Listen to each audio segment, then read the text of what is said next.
County of Ada will come to order. The Honorable Judge Pipler presiding. Be seated. Thank you.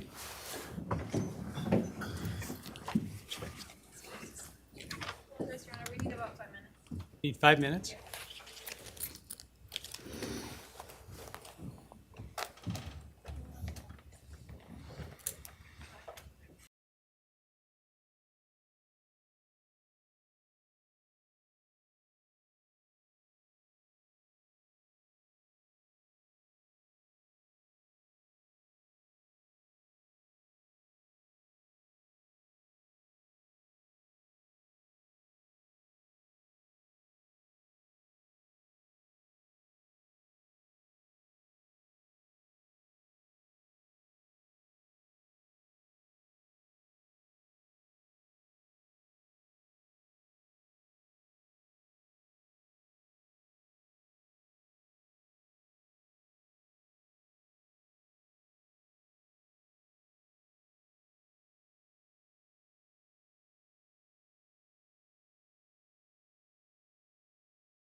Are we ready? All right, thank you. All right, this is CR 0124316665, State of Idaho versus Brian Kohberger. Defendant is present in custody with counsel, Ms. Taylor, Ms. Massoth, Ms. Barlow. The state is represented by Mr. Thompson, Ms. Jennings, Mr. Hurwitz, Mr. Nye, and Ms. Allen. This is the time set for sentencing in this case. The defendant previously entered a plea of guilty to 4 counts of first-degree murder and 1 count of felony burglary. In exchange, the parties stipulated to recommend a sentence consisting of, on burglary, 10 years fixed, on each of the 4 counts of first-degree murder, life fixed. The parties waived pre-sentence investigation. To my understanding, neither party submitted a sentencing memorandum or other materials for the court. Court is familiar with the file and the evidence submitted previously by the parties as it has reviewed them throughout the case and in anticipation of trial. Is there any legal cause why sentence should not be imposed at this time? No, Your Honor.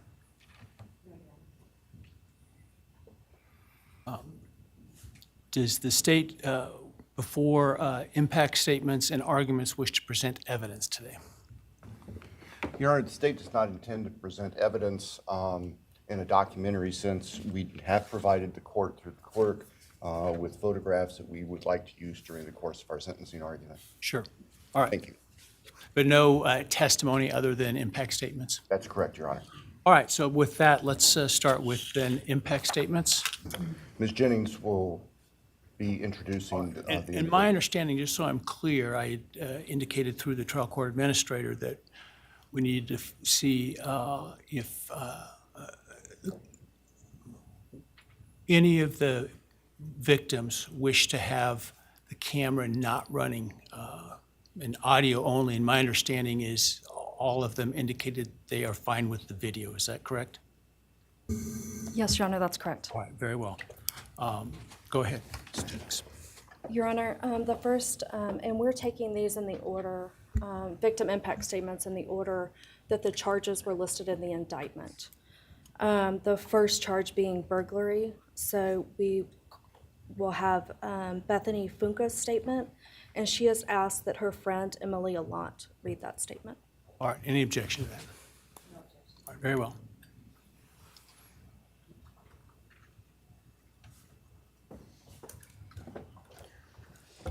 Thank you, Your Honor. I'll be speaking on behalf of Bethany, and so, yeah, here it reads. My name is Bethany Funk, and I was roommates with Maddie, Kaylee, Xana, and Ethan. I not only lost some of my best friends, but I also lost a sister. Never in a million years would I have thought that something like this would have happened to my closest friends. I thought that we were going to wake up and go upstairs, see them and tell them how they had scared us and that they were going to tease us about how we are constantly scaredy cats. And make jokes about it as we would go to Taco Bell like always. But sadly, that is not what happened and what turned out to be my worst nightmare. When I first woke up that morning, I had no idea what happened. I woke up around 7 with a terrible toothache, so I called my dad, who is a dentist, and he asked what I should do. He told me to take Advil, so I did, and I went back to sleep. I was still out of it and still didn't know what happened. If I had known, I of course would have called 911 right away.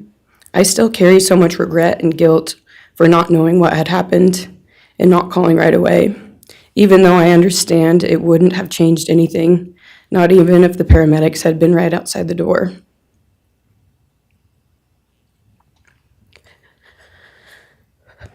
I was so frantic that morning and scared to death, not knowing what had happened. And when I made the 911 call, I couldn't even get out the words. And from then on, I don't remember a thing. It was like my brain wiped that whole memory. That was the worst day of my life. And I know it always will be.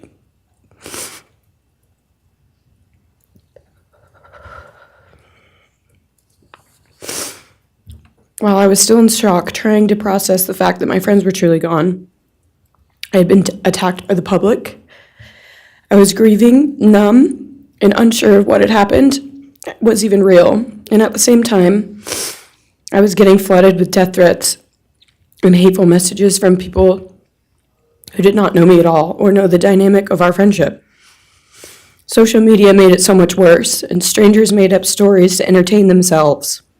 The media harassed not just me, but also my family. People showed up at our house. They called my phone, my parents' phones, other family members' phones, and we were chased while I was still trying to survive emotionally and grieve the loss of my friends. I hated and still hate that they are gone, but for some reason, I am still here and I got to live. I still think about this every day. Why me? Why did I get to live and not them? For the longest time, I could not even look at their families without feeling sick with guilt. I did not know what to say or what to do. I was terrified that my presence just made their pain worse, and I was still here when their kid, their siblings and their friends, their loved ones should have been here instead. After everything happened, I was afraid to go into my own backyard or alone in my house. I was scared that the person who did this would come for me next. I was always scared that the media would try to catch me at any moment of any day, even when I was just walking around my house. I made my parents close all the blinds during the day so no one could see me even in the slightest chance. I barely left the house, and when I did, I made sure I was never alone. I slept in my parents' room for almost a year. I made them double lock every door, set an alarm, and still check everywhere in the room just in case someone was hiding. And I still check my room every night before, and I double lock it. I have not slept through a single night since this happened. I constantly wake up in panics, terrified. Someone is breaking in, or someone is here to hurt me, or I'm about to lose someone else that I love. The fear never really leaves. For a long time, I could barely get out of bed, but one day I realized I have to live for them. They did not get the chance to keep living, but I do, and I will not take that for granted. So now every day I remind myself to live for them, and everything I do it with them in mind. I am still scared to go out in public, but I force myself to do things because I know that they would want me to keep living my life to the fullest. I am beyond blessed to still be here, and I refuse to take that for granted when they did not get a chance. Our house was not just a house, it was a home. It was where we laughed till we couldn't breathe, make meals, did crafts, binge watch reality shows, played games, and spent lazy days on the couch. It was movie nights, wine nights, morning debriefs, pranks, hot chocolate, cookies, and warmth. I will cherish those memories forever, and I will not let what happened erase how special our home was or how much those memories meant to me. Now I would like to share some bits and pieces of who they were as people and some of the memories that we shared. One of my favorite memories was Halloween, and we all went to Sigma Chi. But instead of partying, we just sat in an apartment, talking and laughing all night long. I do not think I've ever laughed that hard in my life. We did not care about the party, we were just happy to be with each other. Xana was 1 in a million. She was the life of the party.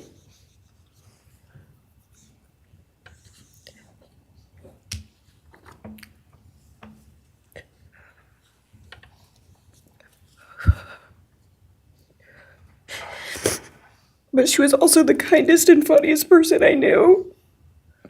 Everyone loved her because she made everyone feel so loved. She was just someone you always wanted to be around, no matter the circumstance. One of my favorite days with Xana was when she laid on the couch, when we laid on the couch together all day watching movies and snacking. Or when she, Maddie, and I would go and get margaritas, chips, and salsa. She would also light up a room with her presence alone. Kaylee had the most beautiful, radiant smile. And she was so kind, but also one of the funniest people I've ever known. She loved playing little pranks. And she always had us laughing so hard that we could not breathe. She was so full of energy and life. I really believe that she could have ruled the world if she wanted to, and she would have been America's sweetheart. Ethan was the sweetest, most genuine guy. He was always smiling and always making other people smile too. Ethan was the kind of person you wanted around. He was so kind and easy to talk to, and just so fun.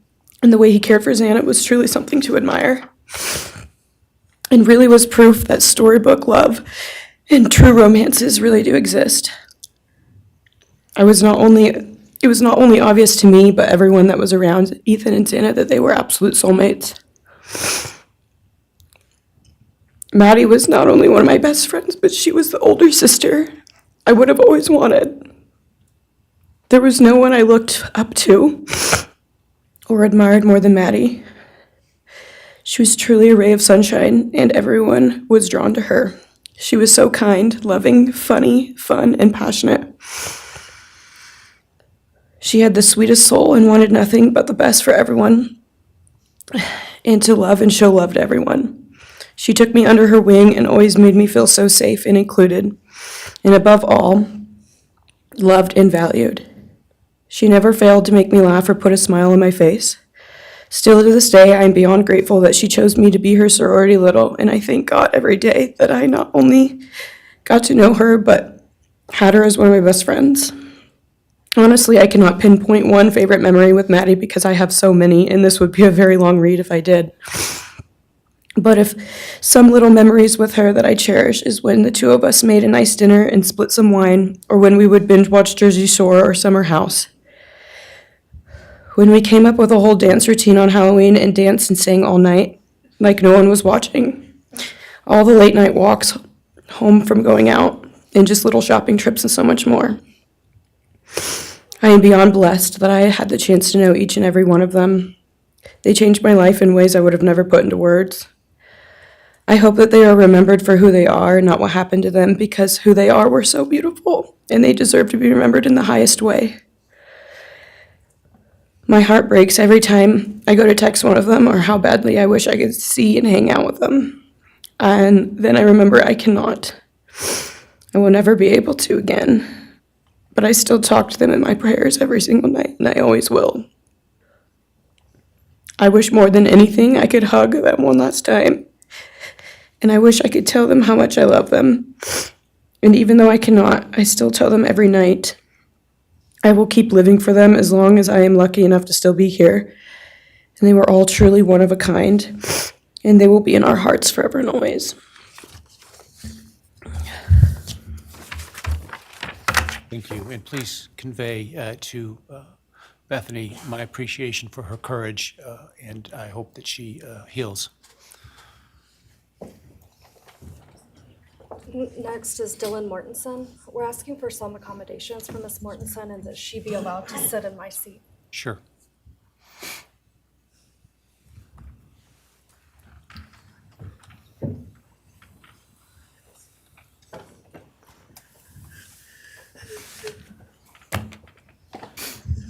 Dylan, just take your time, all right?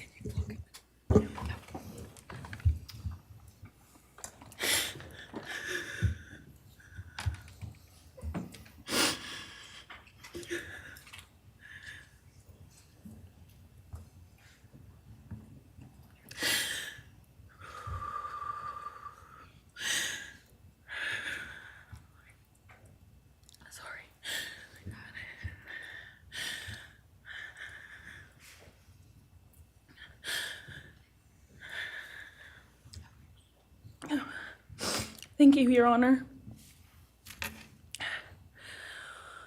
What happened that night changed everything.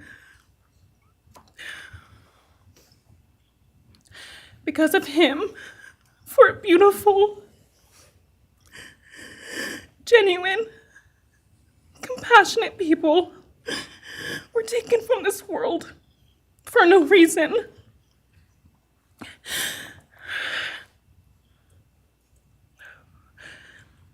He didn't just take their lives.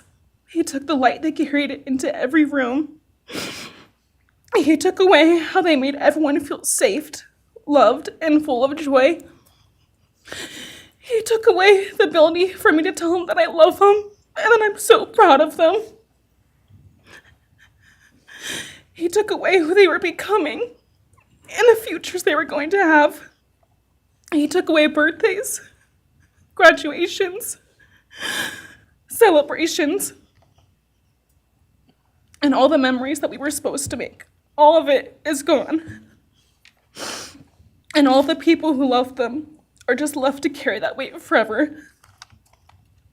He didn't just take them from the world. He took them from me, my friends, my people who felt like my home, the people I looked up to and adored more than anyone. He took away my ability to trust the world around me. What he did shattered me in places I didn't know could break. I was barely 19 when he did this.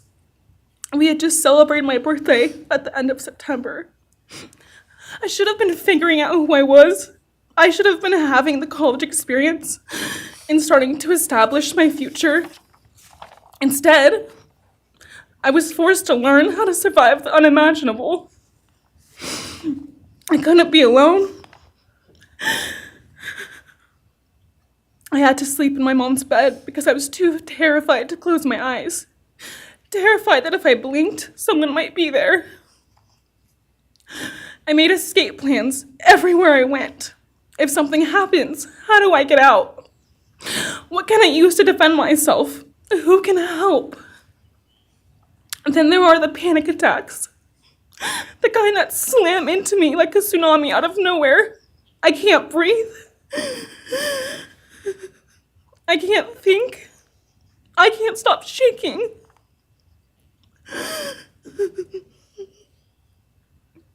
All I can do is scream because the emotional pain and the grief is too much to handle. My chest feels like it's caving in. Sometimes I drop to the floor with my heart racing, convinced something is very wrong. It's far beyond anxiety. It's my body reliving everything over and over again. My nervous system never got the message that it is over, and it won't let me forget what he did to them.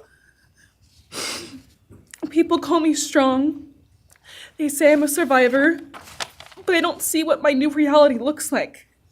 They don't see the panic attacks, the hypervigilance, the exhaustion, the way I scan every room I enter, the way I flinch at sudden sounds.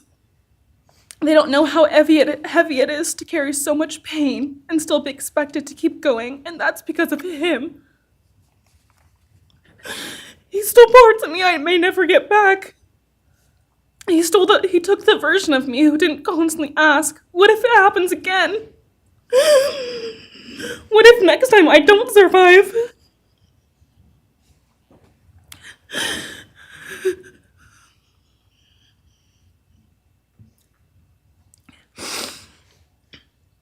He may have shattered parts of me, but I'm still putting myself back together. Piece by piece, I'm learning how to live in this new version of life. It is not easy. It hurts, but I'm still trying. Still trying, and I'm not trying just for me. I'm trying for them, my friends. About a year ago, I had a dream about them. I got to say goodbye.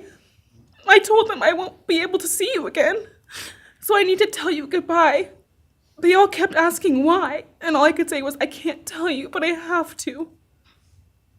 When I woke up, I felt shattered and heartbroken, but also strangely grateful. Like maybe in some way that dream gave us the goodbye we never got. Still, no dream can replace them, and no goodbye will ever feel finished. He is a hollow vessel, something less than human. A body without empathy, without remorse. He chose destruction. He chose evil. He feels nothing. He tried to take everything from me. My friends, my safety, my identity, my future. He took their lives, but I will continue trying to be like them, to make them proud. Living is how I honor them. Speaking today is to help me find some sort of justice for them. And I will never let him take that from me. He may have taken so much from me, but he will never get to take my voice. He will never take the memories I had with them. He will never erase the love we shared, the laughs we had, or the way they made me feel seen and whole. Those things are mine. They are sacred, and he will never touch them. I get to feel sadness. I get to feel rage. I get to feel joy even when it's hard.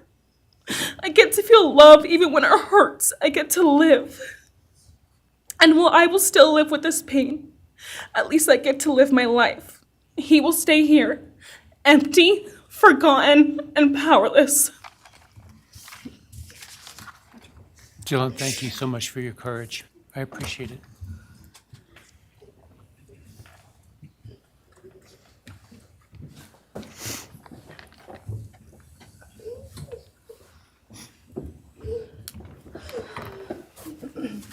Next, we have members from the Madison Mogan family. First would be Scott Laramie, Madison Mogan's stepfather.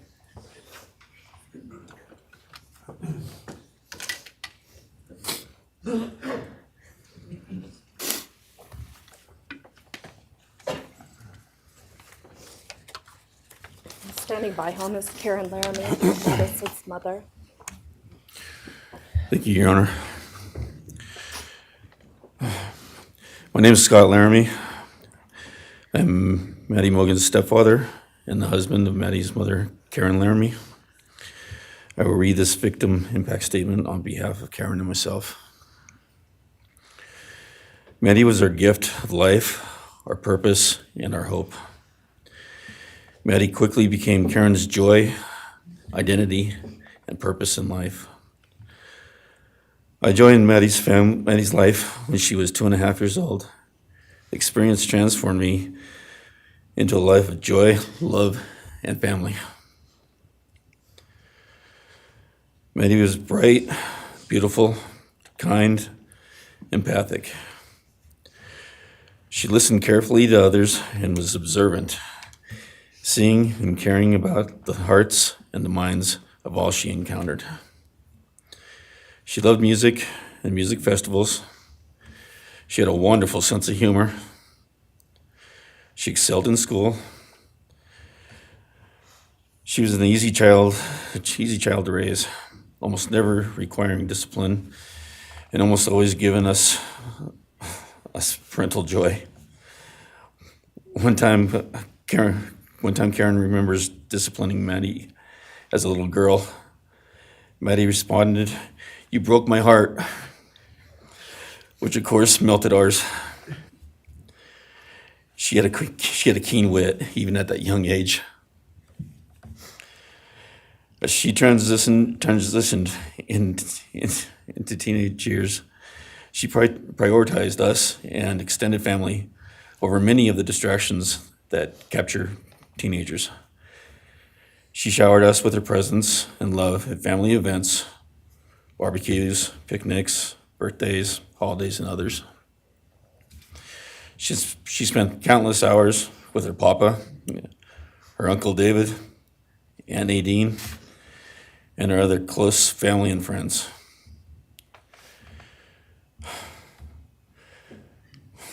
This world was a better place with her in it. As she reached adulthood, Maddie applied her studies to be a marketing professional, entering into an internship at Payne West, and started planning her professional future. As with all things, she involved Karen and myself in the joy of her journey. As she transitioned into womanhood, Karen and I continued to be astounded at this wonderful and accomplished person we had created. All parents dream of their children accomplishing more than them. We realized this dream. All we had not become, she was becoming. Karen and I are ordinary people, but we lived extraordinary lives because we had Maddie. Maddie was taken senselessly and brutally in a sudden act of evil. She was taken along with the young, promising, and bright lives of Kaylee, Xana, and Ethan. First, we felt disbelief. Next, we felt disorientation. Then we felt grief overcome us. Our grief is compounded even more for the Goncalves, Kernodle, and Chapin families. We speak of hope and healing, and we do have hope and some healing. But the vast emotional wound will never fully heal. Since Maddie's loss, there's emptiness in our hearts, home, and family, an endless void. After losing her mother in a car crash, Karen took years to grieve and recover. The feeling that her life with Maddie and A was perfect helped her to start to heal. Now, this is no longer perfect. After Maddie's loss, Karen felt like she was spinning out, emotionally collapsing into anxiety and depression. She sometimes asks, "How am I supposed to go on when I've lost my favorite person in the world?" I felt the same, and we continue to struggle. The loss of Maddie has impacted so many beyond our family. Her second family is her sorority sisters who grieve alongside us. She has so many close friends who suffer from her loss. We will continue to be. Her loss will continue to be felt by the Vandal community, including Vandal Solutions on campus, where she volunteered her time for others.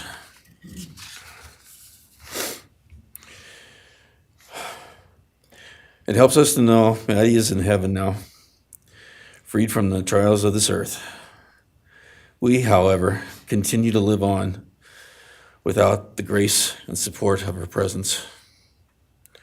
We will grow old without our only child, our bright, beautiful friend and daughter. In the end, there are no words that can accurately capture the devastation of losing Maddie. We will endure, and we will go on. For Maddie, we will not let our grief consume us. For Maddie, we will continue to love and care for our family and friends, including the families of Kaylee, Santa, and Ethan. We will remain united with them. We can only hope that others out there suffering similar losses can look to us and see that we can overcome hatred, darkness, and evil. We know the law allows us to comment on the defendant and his sentence. As for his sentence, we support the plea agreement. Society needs to be protected against this evil. As for the defendant, we will not waste words, nor will we fall into hatred and bitterness. Evil has many faces, and we now know this, but evil does not deserve our time and attention. We are done being victims. We are taking back our lives. We will turn our time, talents, and attention to hope, healing, and helping others, and to the future. We invite all those who have suffered with us on this to join us in our journey. We can make this world a better place. We can move on from tragedy. Adversity will visit us, evil will visit us, but we will overcome. We can and will endure. Karen and I express our gratitude to Your Honor and to the prosecution team for allowing us the opportunity to make this statement. Thank you. Thank you so much for your courage, and I am so sorry for your loss. God bless. Your Honor.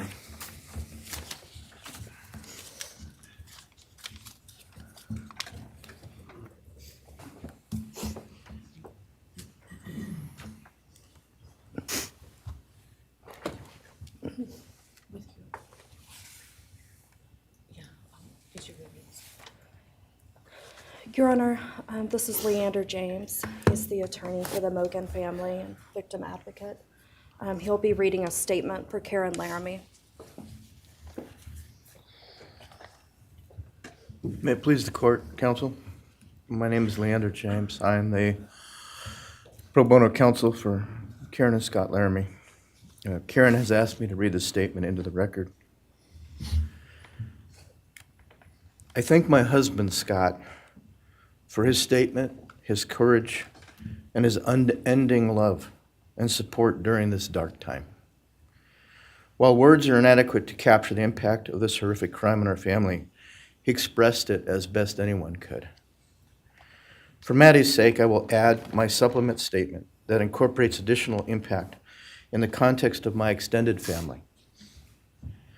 I am grateful to Maddie's great uncle, Brian Caulfield, for assisting me with the difficult task of putting our pain into words. For me and my extended family, Maddie was our hope and our light. Her beauty, both outside and in, shone its light upon everyone with whom she came in contact. Her beauty, she carried that hope and light into the future for our entire family. We have memories of our Maddie and grief and pain at her being taken from our presence. Any one of us would have given our own light to have been outshone by hers. We now look to our Creator to know that her light continues where we look to see her in His presence. Those who commit evil for their own twisted gains and purposes truly defile the efforts and sacrifices of mothers, fathers, families, teachers, clergy, public servants, service members, and all those who commit themselves to the greater good, freedoms, and the future light of our nation. Condemnation falls heavily upon those who squandered the lives of our future hopes and dreams. Some may offer forgiveness for what the defendant has done. However, we cannot at this time, or perhaps ever, nor will we ask for mercy for what he has done. His acts are too heinous, the agony and grief he has caused too great. But we will waste no further words or thoughts on him. For Maddie's sake, we will move on. We will do our best to carry Maddie's light into this world and make it a better place. I thank the court and the prosecution for allowing me the opportunity to make my statement, and I thank all those who have and will support my family and the families of Kaylee, Xana, and Ethan. Thank you. Thank you. Thank you, Mrs. Laramie. Appreciate it.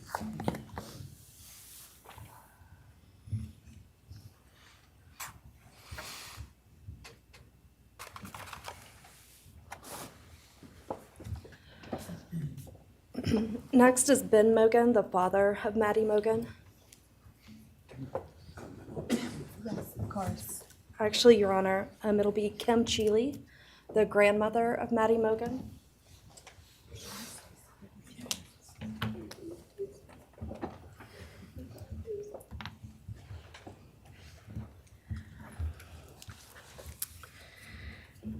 My name is Kim Cheely. I was Maddie Mogan's paternal grandmother, as Ben Mogan, her father, is my son. I'm here today with my sister Lori Cheely, Maddie's great aunt, and my son Ben Mogan, and my daughter-in-law Corey Hatrock. I'd like to begin by thanking a number of people involved in bringing this case to closure. In my daughter's words, the plea deal the prosecution team reached this month is one that punishes the perpetrator of this horrendous crime, protects the public from further harm, and allows all of us who knew and loved these kids the time to grieve without the anxiety of the long and gruesome trial, the years of appeals, and potential for mistrials along the way. My family and I are so grateful to Bill Thompson and his prosecution team for their dedication and painstaking work that forced the perpetrator to admit his guilt. We want to thank the Idaho State Police, the Moscow Police Department, the FBI, and Judge Hippler. We'd also like to thank the University of Idaho officials who have treated the families of the victims with such dignity and kindness, and who have honored the 4 victims beautifully. Maddie was my first grandchild, so when she was born, all her grandparents had the distinct pleasure of deciding what we'd like to be called. I chose Nana, pretty original. But when Maddie was about 1.5 years old, her papa, Ben's dad, and I were planning to visit the new little family in Oregon. Maddie didn't have an extensive vocabulary at the time, but for some unknown reason, she called bananas ba-deedle-deedles. When Karen and Ben told her Nana was coming to visit, she figured, I say deedle-deedle for that word. So I became deedle-deedle, shortened to Deedle when she was about 6 or 7, and I was Deedle all her life. I don't think her stepdad, Scotty, ever knew my given name was Kim. Maddie's and my birthdays were 1 day apart, and a couple years before she was killed, she gave me this necklace with Deedle and Maddie engraved on it, and I added an angel wing, and it's one of my treasured possessions. I also got an angel wing tattoo, never thought I'd see the day, but along with many members of our family, replicating the one that Maddie and her sorority sisters had. I wanted mine where I could see and touch it often. From preschool through grade school, I stopped teaching piano lessons early on Wednesdays and picked Maddie up for bubble baths, brownies, and books. It was our special time together, and she went home those nights in her jammies with a pan of warm brownies for her family. Although Karen and Scotty raised Maddie and did such a lovely job of parenting, we Mogans were lucky to have her for holidays and many other family gatherings. We'll always have our treasured memories of Maddie growing up in our big, extended, cooperative family, and I thank Karen and Scotty Laramie for being so generous and open and sharing Maddie with her Mogan side of the family. When the 4 kids were murdered, the foundation fell out of our world. Initially, the fear was truly debilitating. The first 6 weeks were excruciating.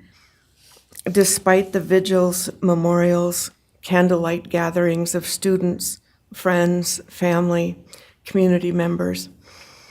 After the arrest, in the past 2.5 years, my family has lived with grief, with the effects of traumatic grief, of which I was blissfully unaware before all of this. I now have a stack of books on grief. I've attended grief classes at hospice. I've tried EMDR, a technique that helps replace disturbing visions with something more comforting.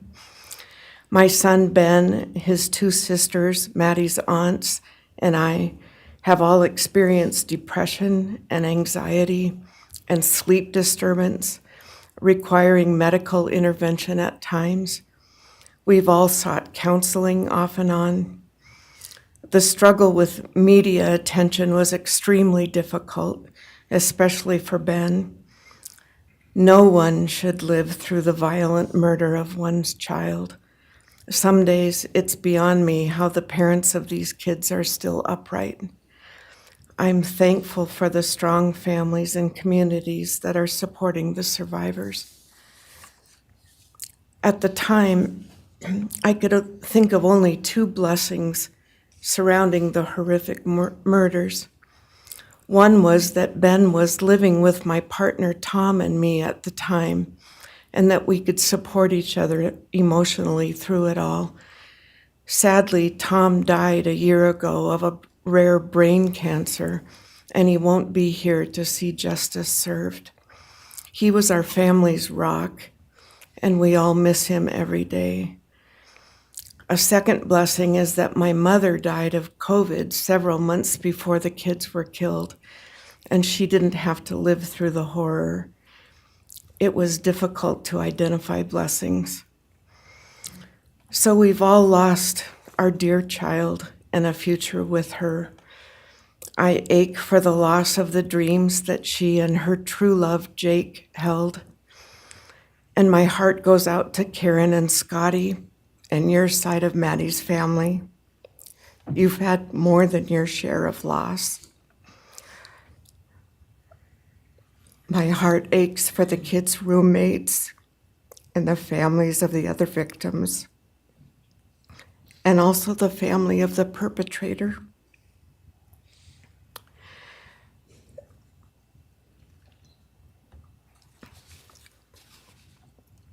Going forward, we Mogans are choosing to put our energy and focus into honoring Maddie's too short life and sweet spirit by celebrating Maddie May Day, which my 2 daughters established. On May 25th each year, Maddie's birthday, we encourage folks to do random acts of kindness in Maddie's name. In my daughter Katie's words, may we all protect our peace in whatever way possible, unite in community, and focus on joy. Please do an act in kindness in Maddie's honor during this week so a glimmer of Maddie's light may live on. Thank you. Thank you, and I appreciate your courage, and bless you and your family. Thank you.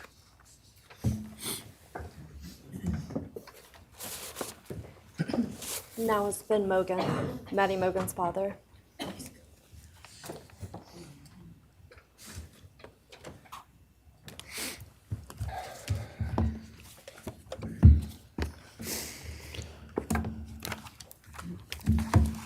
I'm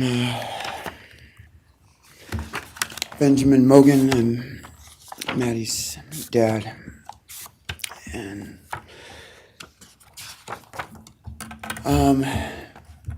first I just want to say thanks to all the people that helped bring this all to a close. I know it's not the resolution that everyone, wanted, but I think that that everyone worked so hard, and we really appreciate all their efforts. It was such a hard thing to go through for everybody.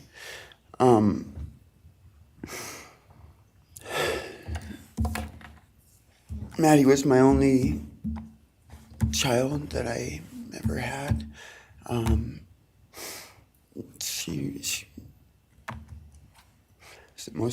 the only great thing I ever really did, and the only thing I was really ever proud of. And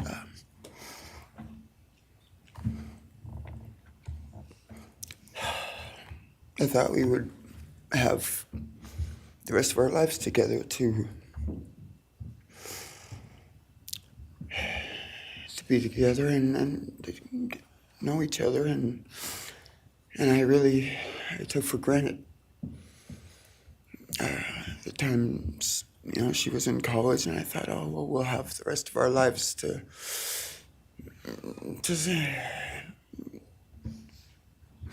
do all the stuff that we're supposed to do, and she was just about done. She actually earned all of her credits for her college degree, and Karen and Scotty and I got to go and get her diploma that she actually earned, and she deserved every bit of that. And but I thought that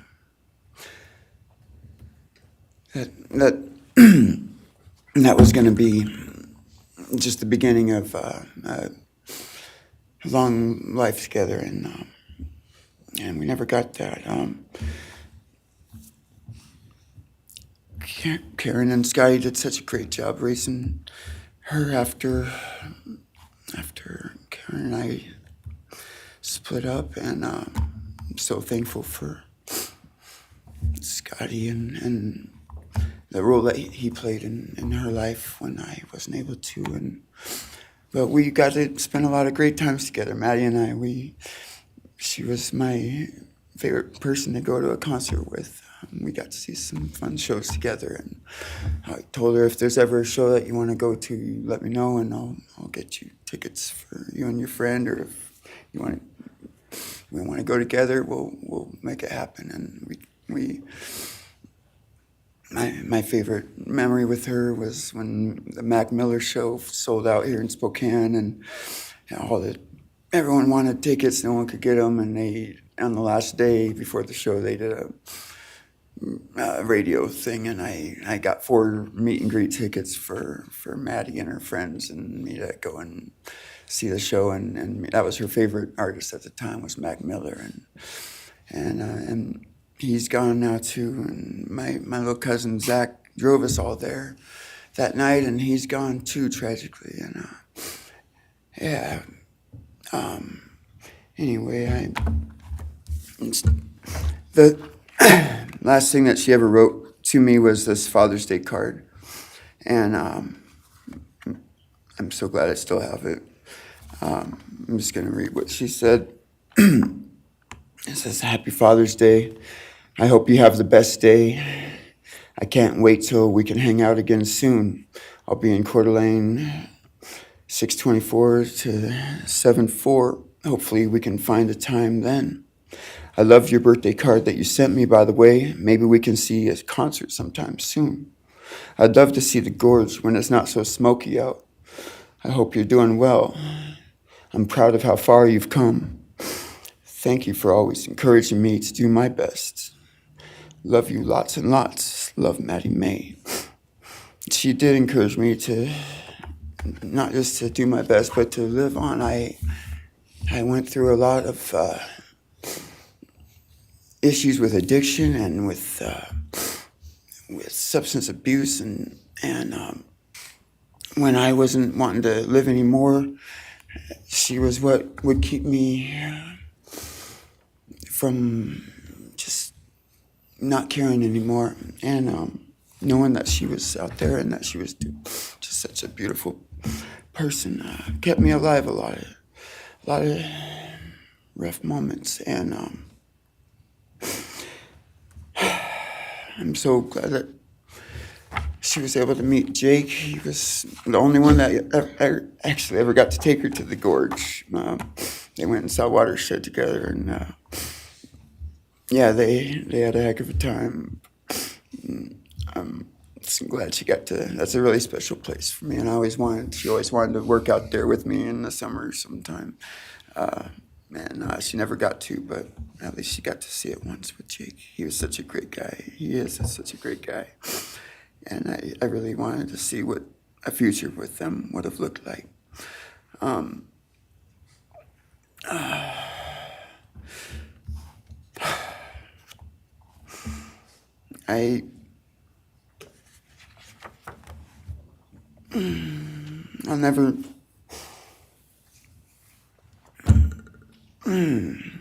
never be able to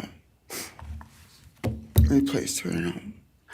I wrote a bunch of stuff. I just don't know what to say right now. I just miss her so much, and I just love her more than anything. And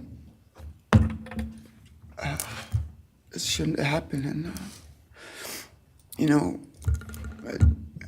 a death sentence is one thing. When it's going to happen, and it's going to be all gentle and stuff. But, life without parole with a building full of people that all just want you to not be around anymore, and winking at every morning, not knowing if that's the day they're going to pull your card. I mean, it's not a very nice sentence either. So, I don't know. I just love you, Maddie, and I wish you were still here. Thank you so much.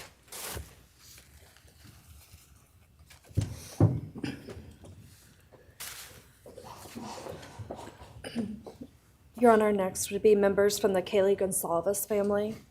First will be her father, Steve Gonsalves.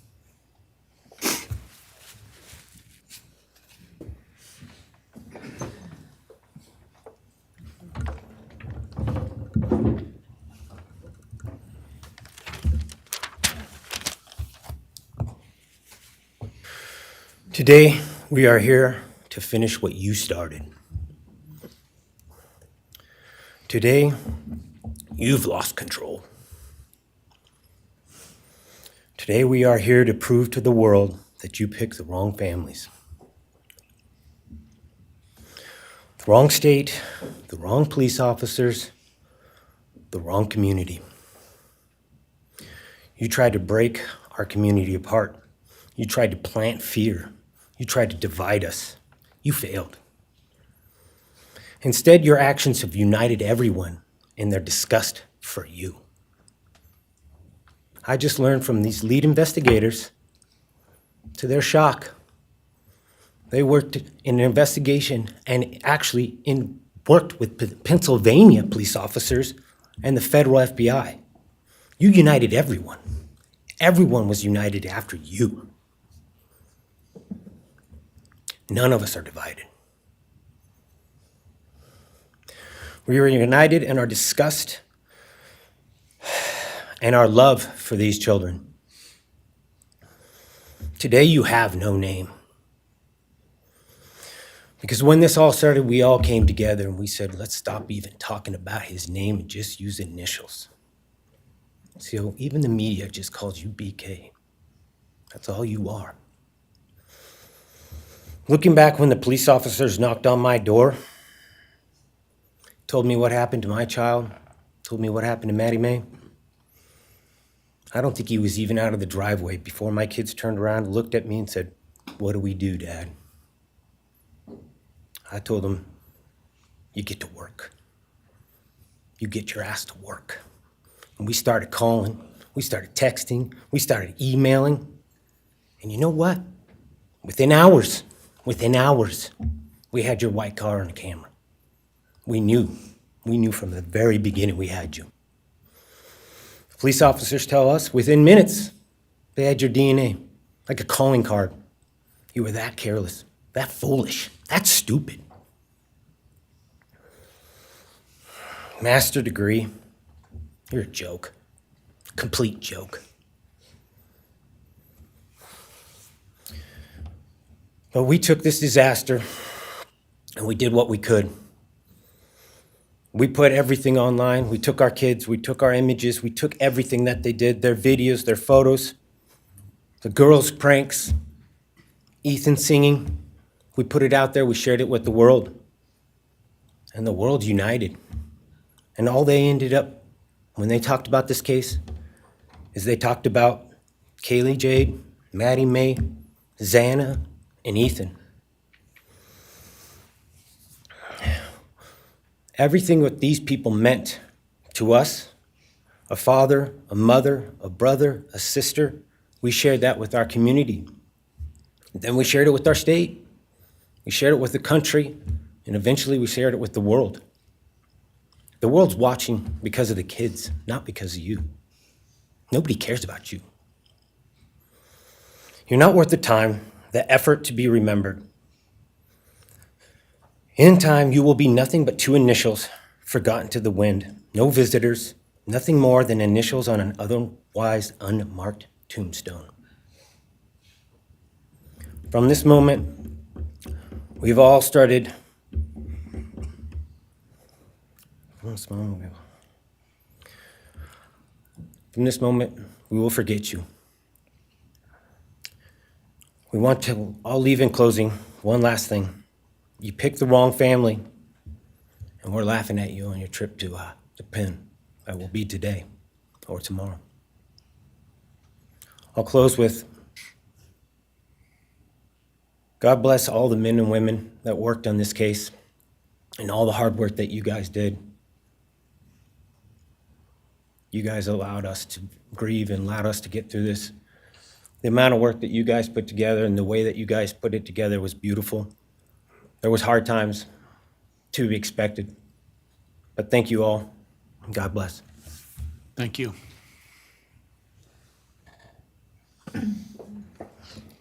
Your Honor, next is Stephen Gonzalez, Kaylee's brother.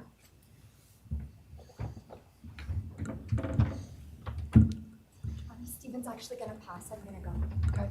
Olivia Gonzalez, Kaylee's sister. Hello, I'd like to start by thanking the court for allowing me the time and opportunity to speak today.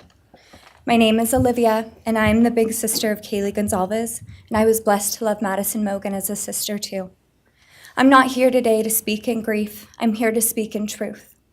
Because the truth is, my sister Kaylee and her best friend Maddie were not yours to take. They were not yours to study, to stalk, or to silence. They were two pieces of a whole, the perfect yin and yang. They are everything that you could never be. Loved, accepted, vibrant, accomplished, brave, and powerful. Because the truth about Kaylee and Maddie is they would have been kind to you. If you had approached them in their everyday lives, they would have given you directions, thanked you for the compliment, or awkwardly giggled to make your own words less uncomfortable for you. In a world that rejected you, they would have shown mercy. Because the truth is, I'm angry. Every day I'm angry. I'm left shouting at the inside of my own head everything I wish I could say to you. The truth about me is when I heard the news, I didn't cry. I listened for them. I promised them I would, that I would fight for them, that I would show up no matter what it cost me. I swore I'd never let them feel alone. Because you see, I've always been their heavyweight. I've always been the one to fight the battles they didn't feel ready to fight themselves. All it ever took was a call, and they knew I would handle it for them, no matter the time, no matter the cost. They could wave their white flag because they knew I would never back down, not for them, and not even death could change that. Somewhere along the line, I started to think about what I would say to them if I was given just one last chance. If I could gather enough heartbreak or love or sacrifice or whatever it took to get just one message across, what would I say? Throughout this entire process, I've written my feelings down at every moment, my wishes, my love, my denial, my anger. And as one final act of love, I'd planned to read these thoughts, even jarring and discombobulating and not even making sense. Because for me, that was true love. As bare and as naked as it could be, not laced in pretty words or dressed for the occasion, but written through bleary eyes at 2 a.m. with clenched fists, angry at this reality. My true final act of love was to continue on without them, for them. That dream to read aloud my love to them, to bring meaning through pain, was the latest blow in realizing you don't deserve it. And Kaylee and Maddie don't need it. Kaylee and Maddie have always known my love, and they would never ask me to prove it by further victimizing myself to a defendant who has shown no guilt, no remorse, no apprehension. They would say to me, "Why would you give the satisfaction of showing vulnerability now? You promised you would never back down." And for that clarity, I'm thankful. I won't stand here and give you what you want. I won't offer you tears. I won't offer you trembling. Disappointments like you thrive on pain, on fear, and on the illusion of power. And I won't feed your beast. Instead, I will call you what you are: sociopath, psychopath, murderer. I will ask the questions that reverberate violently in my own head, so loudly that I can't think straight most any day. Some of these might be familiar, so sit up straight when I talk to you. How was your life right before you murdered my sisters? Did you prepare for the crime before leaving your apartment? Please detail what you were thinking and feeling at this time. Why did you choose my sisters? Before making your move, did you approach my sisters? Detail what you were thinking and feeling. Before leaving their home, is there anything else you did? How does it feel to know the only thing you failed more miserably at than being a murderer is trying to be a rapper? Did you recently start shaving or manually pulling out your eyebrows? Why November 13th? Did you truly think your Amazon purchase was untraceable because you used a gift card? How do you find it enjoyable to stargaze with such a severe case of visual snow? Where is the murder weapon, the clothes you wore that night? What did you bring into the house with you? What was the second weapon you used on Kaylee? What were Kaylee's last words? Please describe in detail the level of anxiety you must have felt when you heard the Bearcat pull up to your family home on December 30th, 2022. Which do you regret more? Returning to the crime scene 5 hours later, or never, ever going back to Moscow, not even once, after stalking them there for months? If you were really smart, do you think you'd be here right now? What's it like needing this much attention just to feel real? You're terrified of being ordinary, aren't you? Do you feel anything at all? Or are you exactly what you always feared? Nothing. If you're so powerful, then why are you still hiding, defendant? You see, I'm here today as me. But who are you? Let's try to take off your mask and see. You didn't create devastation. You revealed it in yourself. And that darkness you carry, that emptiness, you'll sit with it long after this is over. That is your sentence. And it was written on the wall long before you ever pled guilty. You didn't win. You just exposed yourself as the coward you are. You're a delusional, pathetic, hypochondriac loser who thought you were so much smarter than everybody else. Constantly scolding, turning your nose up to grammar mistakes, nitpicking and criticizing others. You wanted so badly to be different, to be special, to be better, to be deep, to be mysterious. You found yourself thinking you were better than everyone else, and you thought you could figure out the human psyche and see through it, all while tweaked out on heroin. Lurking in the shadows made you feel powerful because no one ever paid you any attention in the light. You thought you were exceptional, all because of a grade on a paper. You thought you were elite because your online IQ test from 2010 told you so. All of that effort just to seem important. It's desperate. There is a name for your condition, though. Your inflated ego just didn't allow you to see it. Wannabe. You act like no one could ever understand your mind, but the truth is you're basic. You're a textbook case of insecurity disguised as control. Your patterns are predictable. Your motives are shallow. You are not profound. You're pathetic. You aren't special or deep, not mysterious or exceptional. Don't ever get it twisted again. No one is scared of you today. No one is intimidated by you. No one is impressed by you. No one thinks that you are important. You orchestrated this like you thought you were God. Now look at you, begging a courtroom for scraps. You spent months preparing, and still all it took was my sister in a sheath. You work so hard to seem dangerous, but real control doesn't have to prove itself. The truth is, the scariest part about you is how painfully average you turned out to be. The truth is, you're as dumb as they come. Stupid, clumsy, slow, sloppy, weak, dirty. Let me be very clear. Don't ever try to convince yourself you mattered just because someone finally said your name out loud. I see through you. You want the truth? Here's the one you'll hate the most. If you hadn't attacked them in their sleep, in the middle of the night, like a pedophile, Kaylee would have kicked your fucking ass. Thank you. Thank you.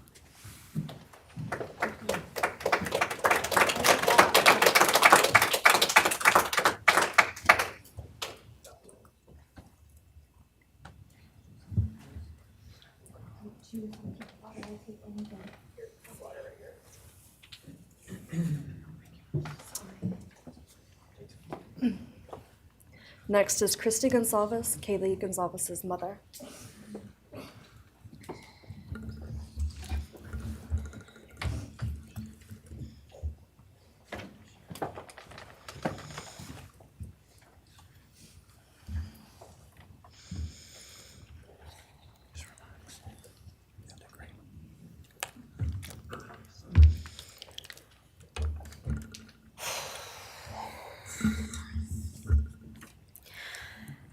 Thank you, Your Honor.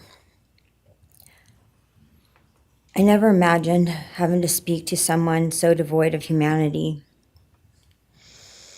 For a long time, I didn't think I'd find the words low enough to meet you where you are. But now I realize this isn't about you. It's about what you've done to me, and I need you to hear it. When you murdered my daughter, Kaylee Jade Gonzalez, You didn't just take her life, you shattered others. You attacked what you could never be, and in doing so, you left a trail of devastation far beyond that house. You stole my peace. You've altered my every waking moment, every sleepless night, the way I view the world, people, safety, trust. It's all been changed by your cruelty. I no longer recognize parts of myself. Joy is harder to find. Laughter feels foreign. The world moves forward, but I'm suspended in a place of sorrow and rage. You've taken from me something that can never be restored. The grief sits with me every day, some days quietly, and other days so loud it drowns out everything else. The emotional toll you've inflicted on me is immeasurable. I live with a constant ache, with birthdays that are now memorials, with holidays that feel hollow, with empty chairs that scream louder than words ever could. I am forever changed. But for you, as a person working on a PhD in criminal justice, you really didn't think this one through. You're not that good. In fact, you're not that good at anything. You couldn't secure a job. You couldn't get along with others. You couldn't even get a female to look in your direction. All because you are pathetic. Now you're a joke in this courtroom. I wish I could crown you with a jester hat to complete your orange jumpsuit clown look. A dead killer doesn't kill again. So while I'm disappointed the firing squad won't get to take their shots at you, I'm confident that the men in prison will have their way with you in more ways than one. You will finally get what you wanted, physical touch. Just probably not how you were expecting it. See, you haven't beat the system. You've simply entered a new one, where the rules are cruel and the consequences will never end.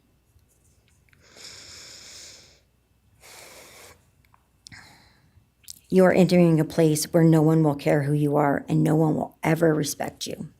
You will be forgotten, discarded, used, and erased. You will always be remembered as a loser, an absolute failure.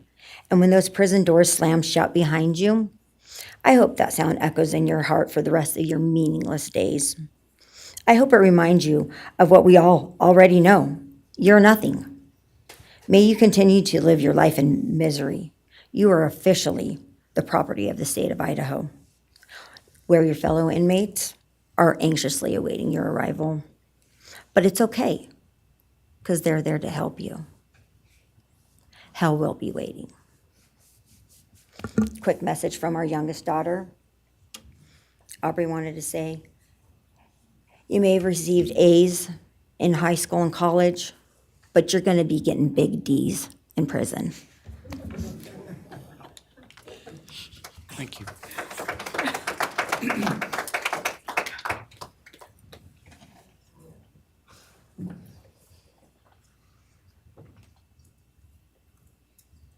Do we have more from the Gonzalez family, or are you? Yes, next would be Shannon Gray, the Gonzalez family attorney. He'll be reading statements from Kaylee Gonzalez's grandmothers. Well, Morning, Your Honor. Shannon Gray, the attorney for the Gonzalez family. I actually have 3 statements, one from her aunt and 2 from her grandparents. This is from her aunt, Tammy Butts.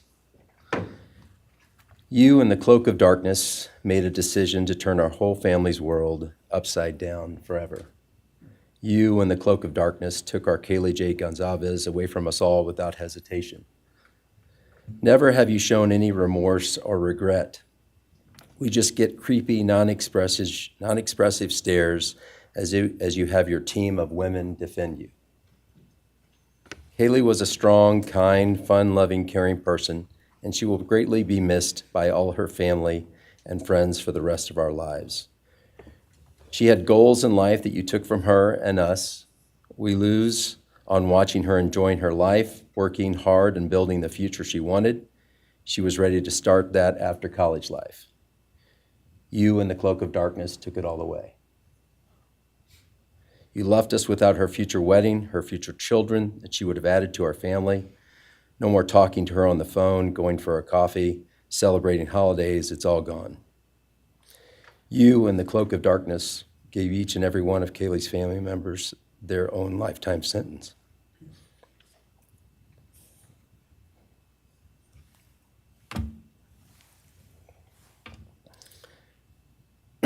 You, in the cloak of darkness, also took our Maddie Mae from all of us. She was so genuine, caring, polite. She was part of our family. You came in, harmed our children that were younger women than you in their own beds. You're nothing, you're a coward. It's not right that you have received life. I pray that you meet your end in the cloak of darkness, burn in hell. I have two other statements, Your Honor.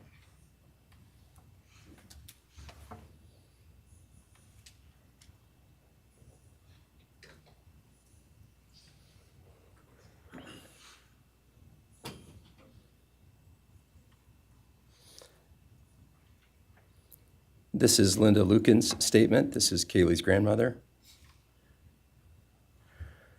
I really don't know how to address something so inhumane, but I will try. Nothing in the past 2.5 years has made any sense. All I get is you cowardly went into a home at night, filled with what I'm sure you thought was all sleeping girls, and went on a vicious killing spree for no other reason but to appease your demonic urges. You took my granddaughter Kaylee from us, plus 3 other beautiful lives. You took my granddaughter Kaylee, beautiful, sweet-souled, doll-faced Kaylee, who was getting ready to start her amazing life, who had such a bright future, who was loved by so many, who you were so envious of. She had a life you could never have. You are so beyond human. You're definitely a demon from hell. I truly wish your punishment would be the same death you inflicted on our kids. But I think you will meet some new friends in prison who will be there just to help you. Thumbs up.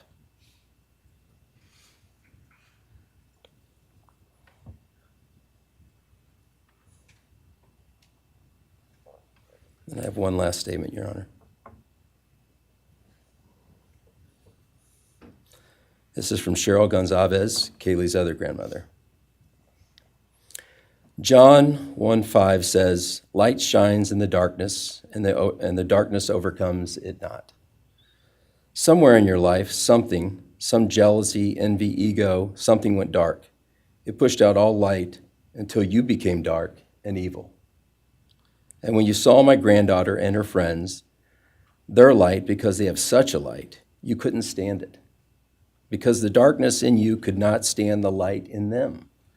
And so you decided to destroy it. Cowardly, you walked into their rooms in the dark and took their lives, hoping to get rid of your darkness. But you didn't. You failed.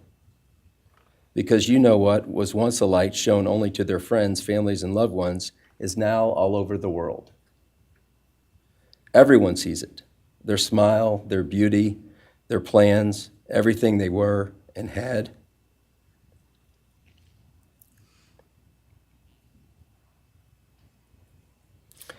And you think you put a close to it, even that, but you didn't. Because they still exist. They are still light. They are still beautiful. You can never take that away. They will always be in the light of all eternity. And you will be in the darkness because you could not overcome it. You failed. I want you to be gone, more than gone. I want you to be cast out. Cast out from my life, from my family, from this earth. I will not allow your hatred to penetrate into my own soul. You did not get that power. You are evil, and in the end, evil is eradicated. You didn't take Kaylee's light, you spread it into the world. Thank you, Your Honor. Thank you. All right, if the are you moving to a different family now? All right, why don't we take a 10-minute recess, all right?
Be seated.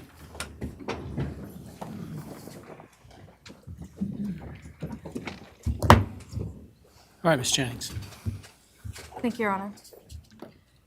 The next family is the family of Xana Kernodle, and first would be Jasmine Kernodle, Xana's sister.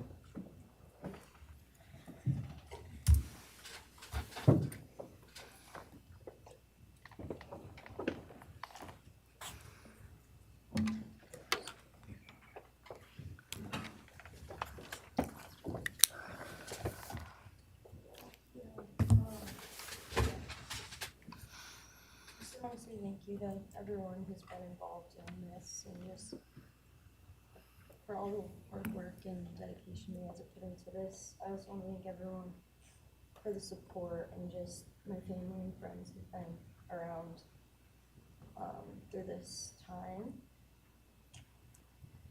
I went back and forth on whether to speak today because the truth is you don't deserve power over my feelings, my words, or me. Thank you. In the end, I realized this moment isn't about you. It's about justice for Xana, Ethan, Kaylee, and Maddie. It's about honoring the beautiful people they were and still are in God's eyes. On November 13th, 2022, a piece of my heart was ripped away. There's no way to ever fully describe the weight of losing my sister, my best friend.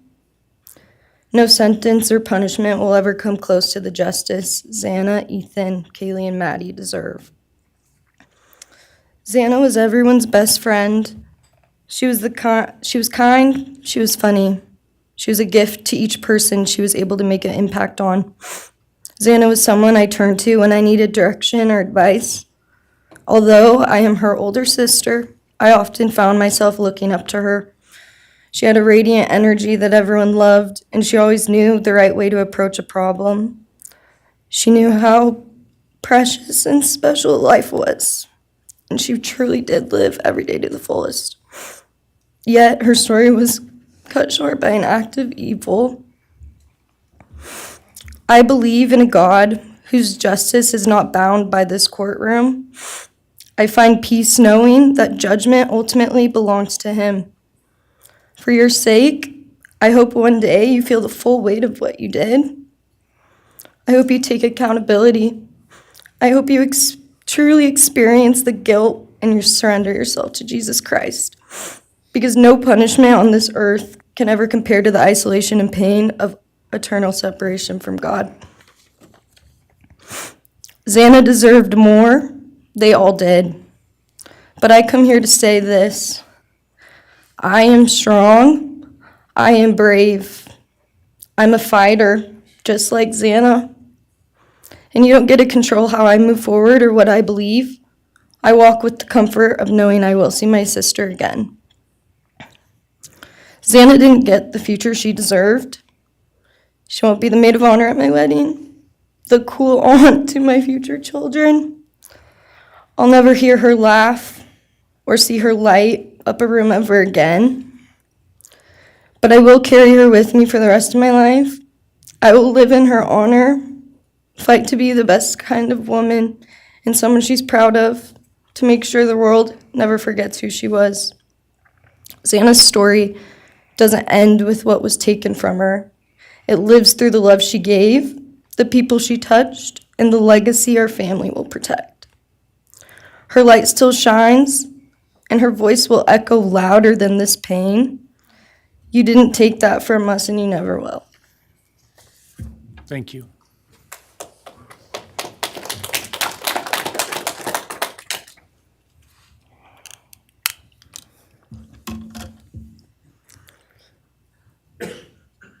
I just want to say before I start, I'm Xana's dad, Jeff Kernodle.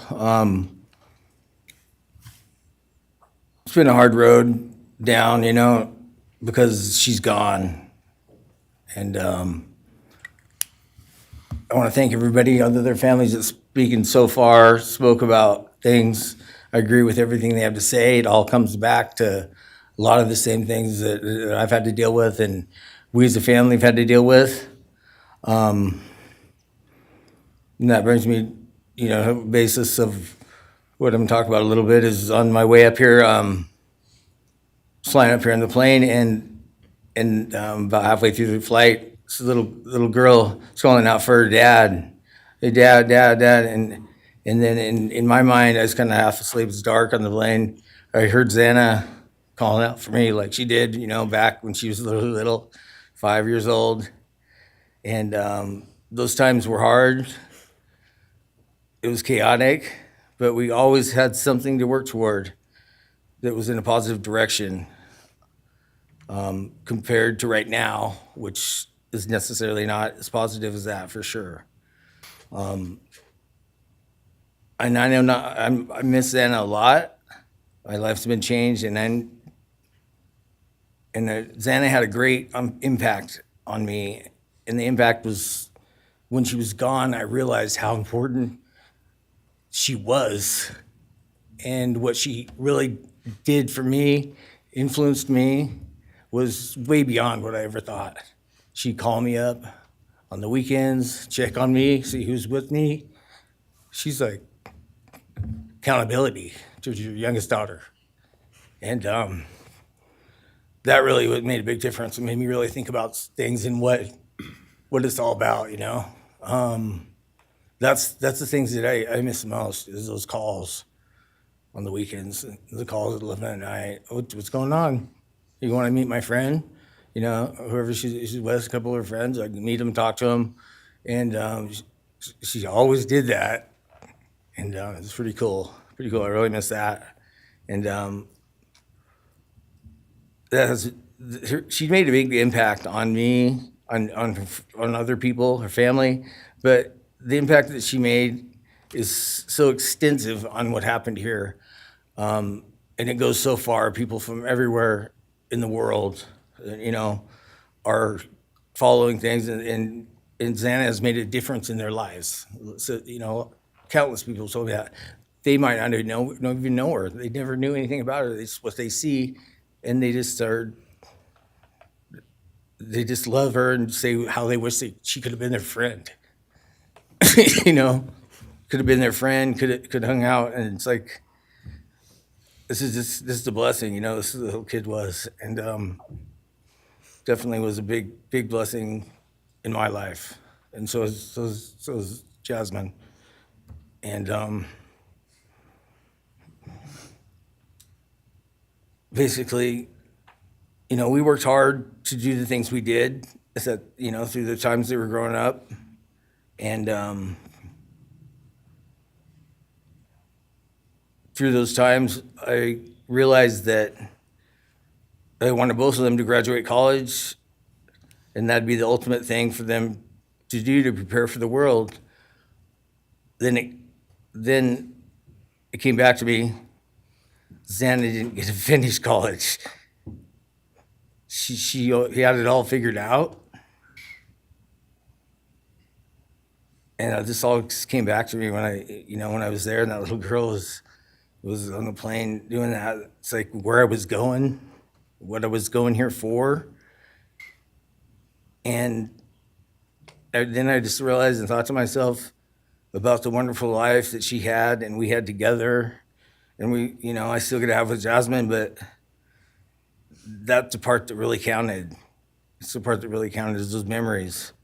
And those are what I have left, the memories with her and the ones I can make with her, and the life that I can go on with now, which is what she wants. And I say that in present tense because that's what she wants, because I've been told that, I've had countless ways that she's out there and has a way to communicate, which I'm very grateful for.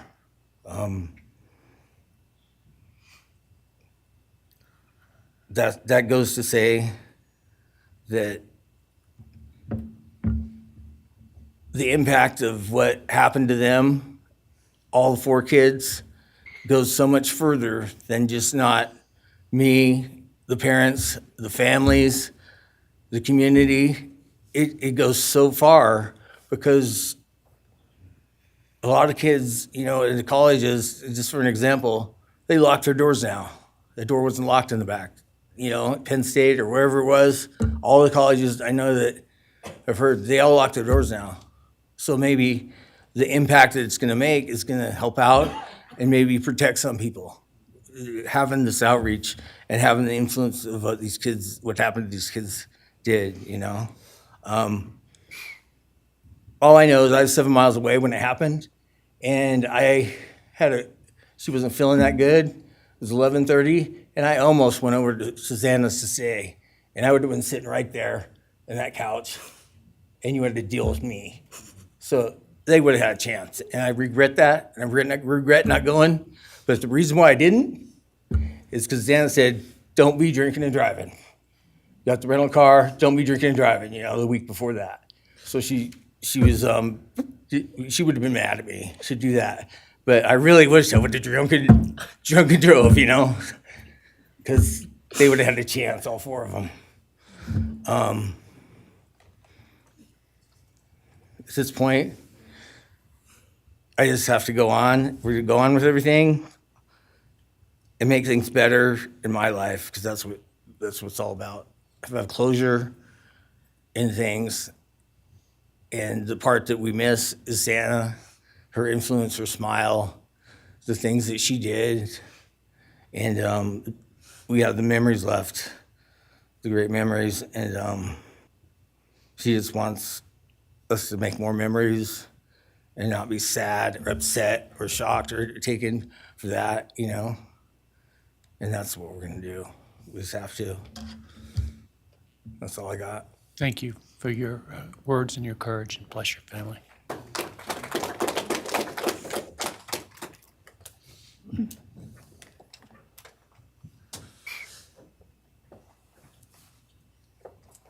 Next, Kim Kernodle would like to address the court.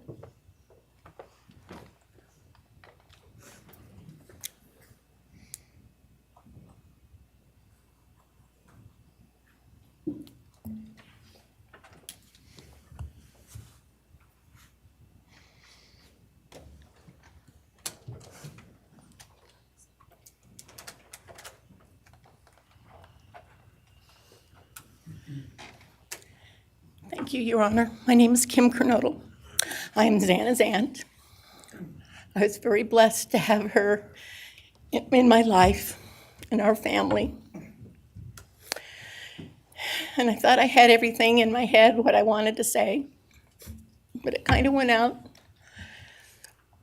And I'm always looking for the positive thing, because evil, hate, can destroy people. And that's what it started doing with our family. It created anger with our family members. And then I had to look, because Xana was everything that the media, her friends said. She was that fun, loving, high-spirited, beautiful person. And I no longer get to get my nails done with her, have lunch with her.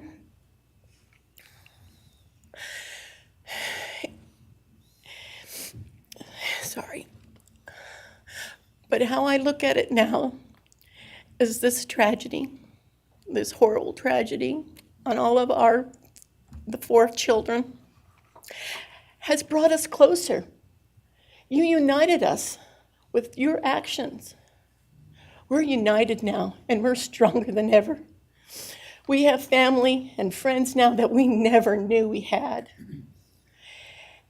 And, this is probably going to bother everybody, but Brian, I'm here today to tell you I have forgiven you, because I no longer could live with that hate in my heart. And for me to become a better person, I have forgiven you. And anytime you want to talk and tell me what happened, get my number. I'm here, no judgment, because I do have answers or questions that I want you to answer. And I'm here. I'll be that one that'll listen to you. Okay? Thank you, Your Honor. Thank you very much. My name is Stratton Kernodle, and I'm Xana's uncle, Jeff's brother. Sitting here today listening to all the stories and feelings and feeling the pain from everybody is a pretty powerful thing. It's each time a statement was read, it sort of would tug into my center core as I felt everybody's anguish. And Xana meant a lot to us, and we loved her very much. But I started thinking about, instead of rehashing everything that everybody else has talked about, I wanted to direct it another direction toward Brian and what he's done to his family, his parents, his siblings, his friends, his universe. He has contaminated, tainted their family name, and pretty much made a horrible, miserable thing to be ever related to him. And I know that that's what he has to live with, and that has to be his pain. And that's all I have to say. Thank you.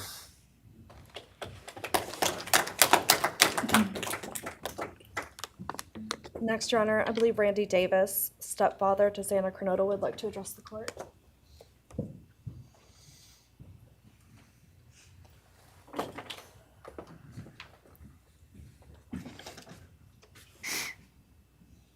Hi, my name's Randy, stepdad of Xana. I just feel the same way we all do. All of us are united because of something that happened, and I am grateful to know and have met some new family because of this awful event. But this is probably the last time we're all going to be in the same room together, let's be real. So I can say, I love you all, and I feel your pain. And just God bless us all, you know? Just get through it. I had stuff wrote up. It was probably best I didn't read it out. Probably get kicked out of here, so. You know, I'll share one thing to you guys, not to you, with Xana. So I was working in North Dakota and came home, and Jazzy and Xana had taken our son Elijah and put him in a dress, makeup, and it was awful, you know. I was like, I don't know. She was funny. I told her she'd be in the movies and be somebody great one day like that. And now she is just above us as an angel with all the other beautiful kids. So let's hold that to our hearts, because this evil thing is not going to take nothing from us. You, man, I don't know what my limits are here, but I'm really struggling, dude. I am struggling, so I want to just be out in the woods with you just so I can teach you about loss and pain. I love God. I wouldn't take your life. That's up to him. But I guarantee you, you are weak. God, I would just give a moment, man, 5 minutes out in the woods. Oh, man. Ooh. You're going to go to hell. I know people believe in other stuff. You're evil. There's no place for you in heaven. You took our children. You are going to suffer, man. I'm shaking because I want to reach out to you, but I hope you feel my energy, okay? Go to hell.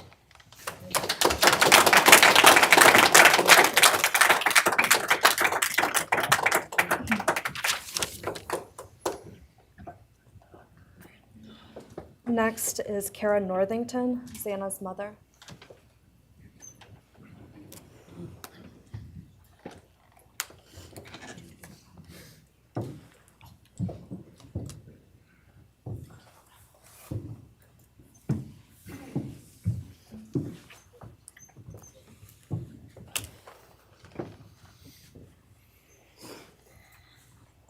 I'm Kara Northington. I am Xana Kernodle's mother. This letter is to you, really. But it's for my daughter, who was murdered by you.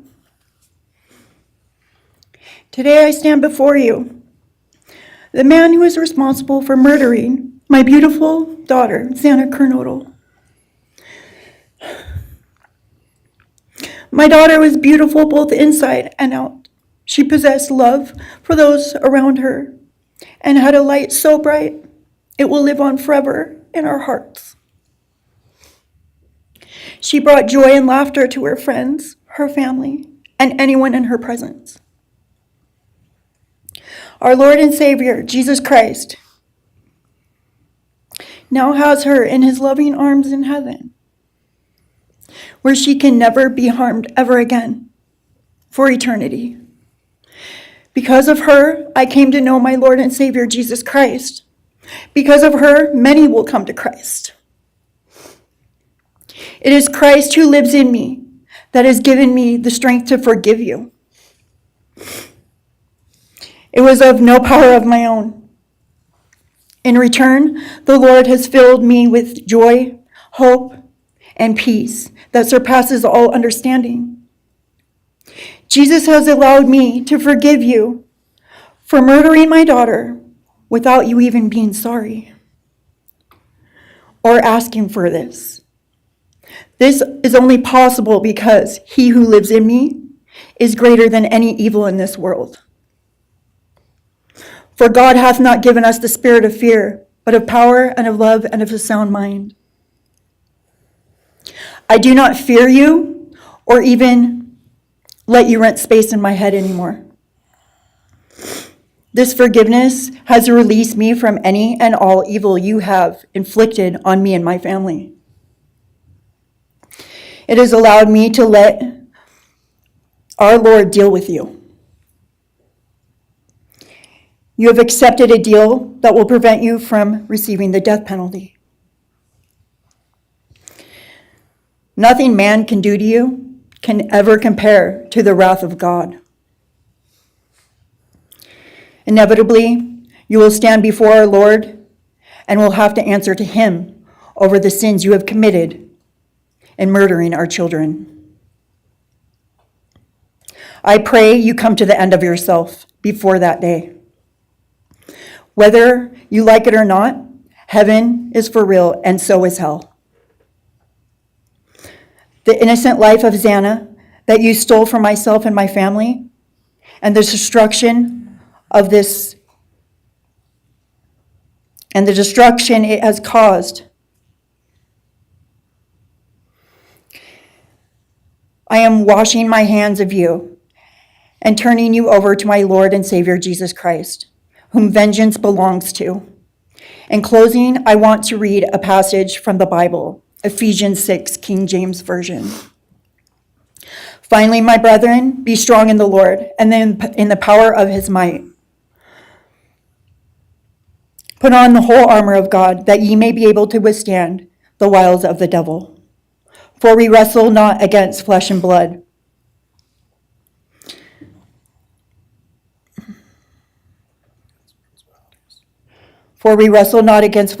but against principalities, against powers, against the rulers of the darkness of this world, against spiritual wickedness in high places.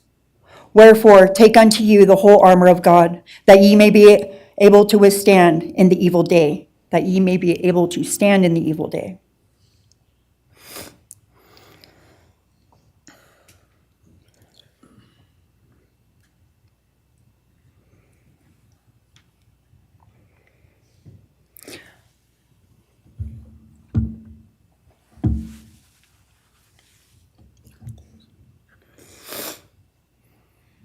I'm not going to share memories of Xana or any more of the goodness of her with you, because I do not want that to be in your head.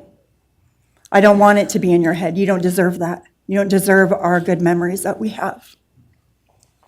I do pray for you. I pray that you come to the end of yourself. I pray that before this life is over, that you ask our Lord and Savior in your heart and to forgive you. I do pray for that. But after today, I wash my hands of you, and you are no longer a thing. Thank you. Thank you.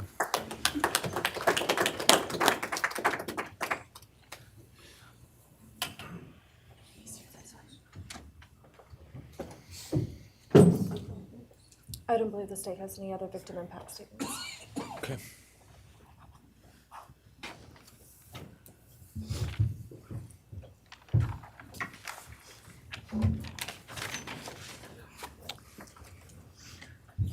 All right, state can argue.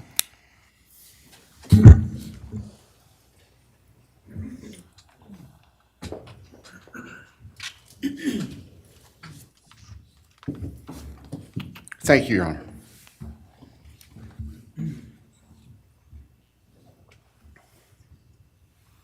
Just as a housekeeping matter to start, there will be the issue of restitution.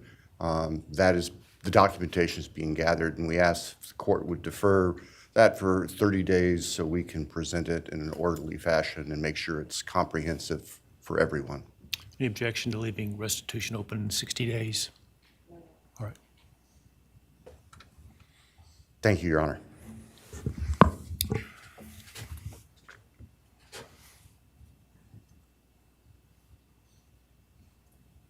I think it's necessary and appropriate to share for everyone here, including the court, the background that brings us in front of Your Honor today for these proceedings. As the record reflects, and as everybody in this courtroom knows, the defendant has pleaded guilty to all 5 counts charged in the indictment. Under oath before Your Honor, he has admitted that the charges against him are true. He has reassured the court that he has not been coerced or threatened to make those admissions. And Your Honor did an extraordinary job in taking the pleas back on July 2nd. We appreciate the court's discipline and insight. The defendant has also waived appeal on the multitude of rulings from this court and Your Honor's predecessor in Latah County on dozens, literally dozens of motions seeking to dismiss the case, seeking to control or limit evidence, seeking to offer evidence that would not be appropriate. And we appreciate the court's consistent rulings based on the law, based on the facts. As Your Honor will recall, on June 18th, it's just really not that long ago, we appeared before this court for arguments on what became the defendant's final motions to this court. Motion where they wanted to offer evidence suggesting that other people were responsible for the defendant's actions, and the motion seeking essentially an indefinite continuance of the trial. It was readily apparent to all of us in the courtroom from Your Honor's comments that those motions were not going to be granted. So we returned to Moscow and continued with what we had been working on for months in preparation for trial. We had no qualms about going to trial if trial was what was necessary and appropriate. The following week after we were in court, we were approached by the defense with an inquiry about a possible plea. And I can tell the court this is the first suggestion ever that there was any consideration, because indeed, the defense had maintained from the beginning that Mr. Kohberger, the defendant, was factually innocent. It's clear that the reality of the evidence and the case that had been investigated and prepared and that we were ready to present in court became a reality. Our reaction, among other things, was to reach out to all the families. And in fact, later that week, on Thursday and Friday of that last week of June, we met with representatives by teams, virtual meetings, with representatives of all the families. And we talked about the status of the case, and the upcoming trial and things that related to the trial. And we also let them know that there had been an inquiry about whether there might be an offer for a plea. And we asked the family members for their thoughts and feelings. And they were candid. And they have been candid since, and we respect that. And we understand, recognize, and acknowledge that there was a difference of opinion among representatives of the different families. We understand that. One of the challenges of this case, one of the unique things about this case is we have multiple victims, each unique unto themselves, their families and friends unique unto themselves, and all of them entitled to their opinions, all of them entitled to their thoughts. Over the following weekend, our prosecution team, very skilled attorneys who were personally as well as professionally deeply invested in this case, met. And we talked, and the decision was reached. Well, to start with, were there to be any sort of plea offer or discussion, there's only one possibility. And that would be for the defendant to plead guilty straight up to all charges. There would be no bargaining about counts. There would be no bargaining about reduced sentences. And so we made the proposal to the defense that if the defendant was willing to plead guilty up front to all 5 counts as charged and waive appeal of the court's myriad decisions during the past 2.5+ years on all these motions that would have consumed years, if not decades, of time in the future. By the end of the weekend, we were notified the defendant was prepared to plead guilty as charged and factually acknowledge his responsibility in court for these horrible crimes. Obviously, those discussions and negotiations were confidential.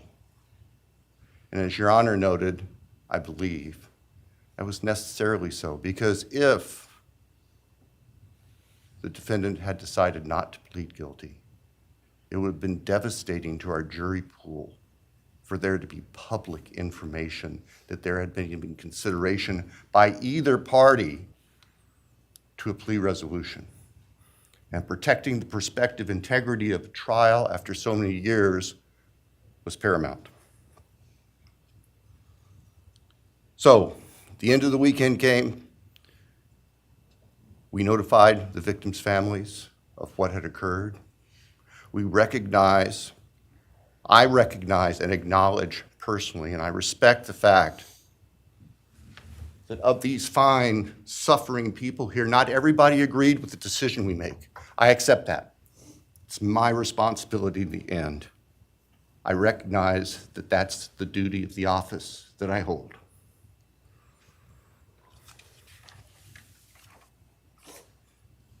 So now, it is time for the judicial system to impose final judgment and close the door on this chapter of these tragedies. As the court is aware, by the agreement of the parties, it is the state's prayer. Perhaps have the Elmo police turned on.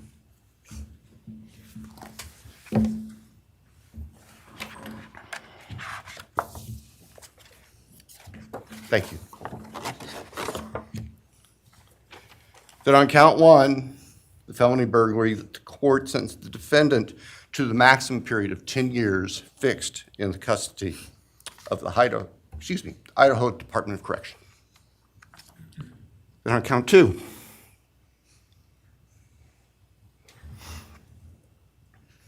that the court sentenced the defendant to fixed life for the murder of Maddie Mogen. On count 3,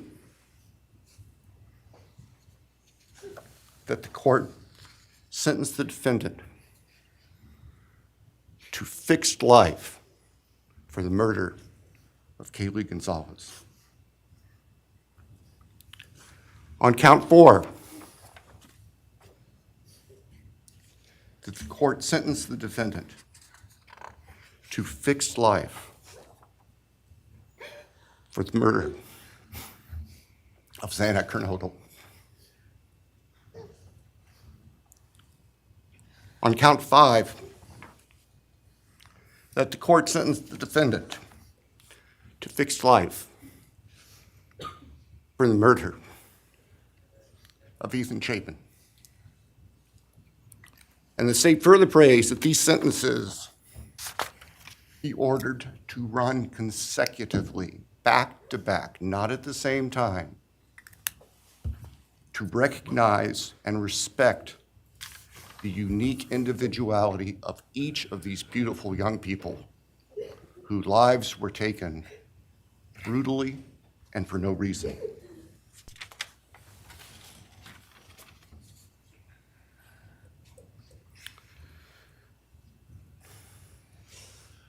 And hopefully now, as we have heard earlier this morning, it is time to afford the families and the friends and the community and the state of Idaho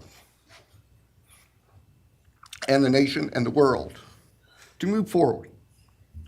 We can't undo, and we can never undo, the horror of what occurred on the early morning hours of November 13th, 2022 at 1122 King Street in Moscow, Idaho. For a long time, the presiding district judge in Latah County was John Stegner, who eventually became a member and a justice of the Idaho Supreme Court. And Justice Stegner often observed that even God cannot change the past. But everyone in this room has the ability to take themselves forward. And we want the judicial system to afford them the opportunity today to do that. From today forward, our memories should be focused on these innocent victims whose lives were taken, on their families, on their friends, on the community. The court has heard discussion, talk today, reminiscences today about a special family that our victims shared, not just their natural, legal, and biological families, not just their university family within their sororities, for example.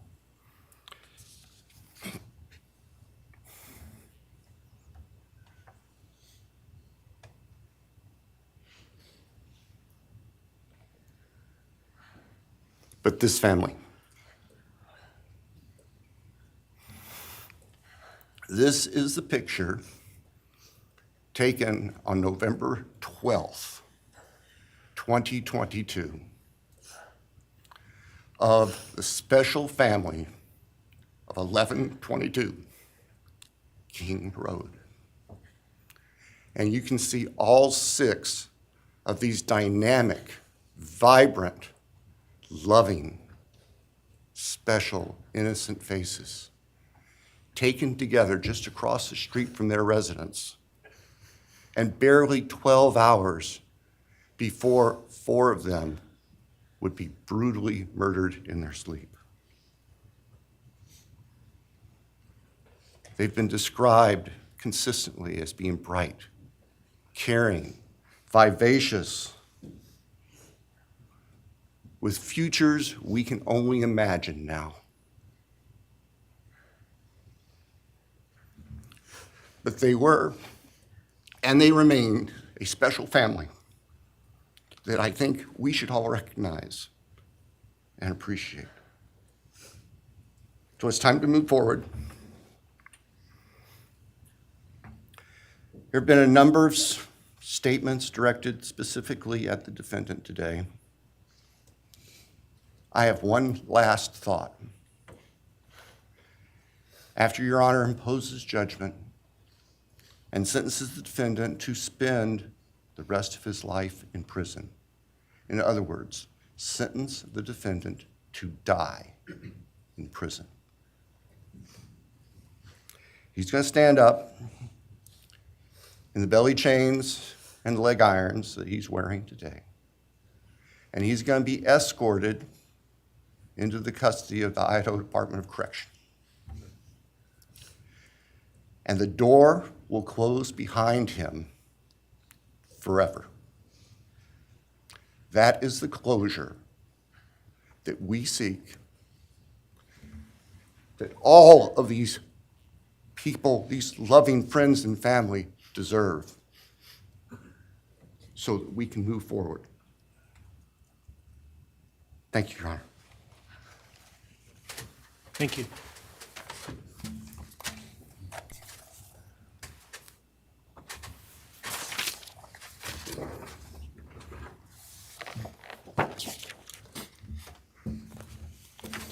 All right, does the defense have evidence to present today? All right. Does defense wish to make argument today? Runner, we do not wish to make arguments. Mr. Kohberger, along with his legal team, is prepared for the court to enter judgment. All right, Mr. Kohberger, you have an opportunity to make a statement if you wish to. I take it you are declining. I respectfully decline. Well,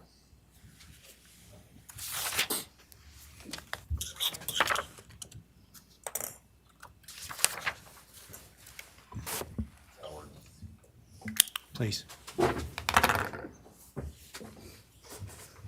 All right, let me start this morning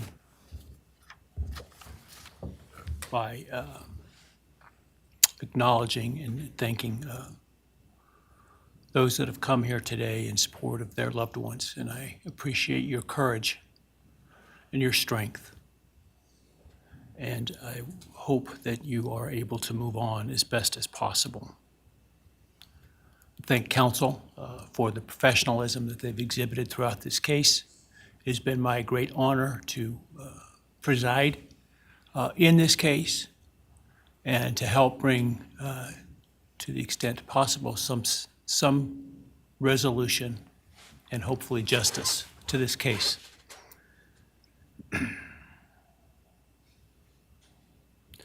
During the quiet morning hours of November 13, 2022, a faceless coward breached the tranquility of 6 beautiful young people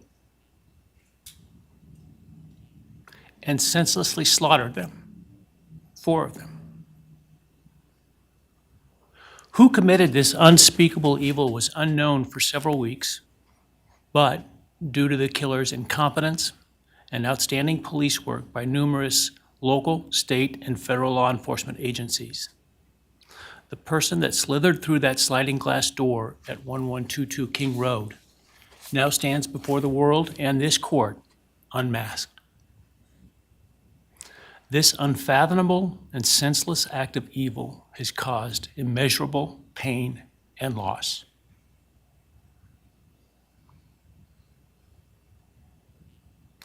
No parent should ever have to bury their child. This is the greatest tragedy that can be inflicted upon a person. Parents who took their children to college in a truck filled with moving boxes had to bring them home in hearses lined with coffins. The loss this killer inflicted was not just the death of these people's children, siblings, grandchildren, as we've heard today. It has ripped a hole in their soul, destroying a special part of their very essence. Any person who is a parent defines themselves foremost as such.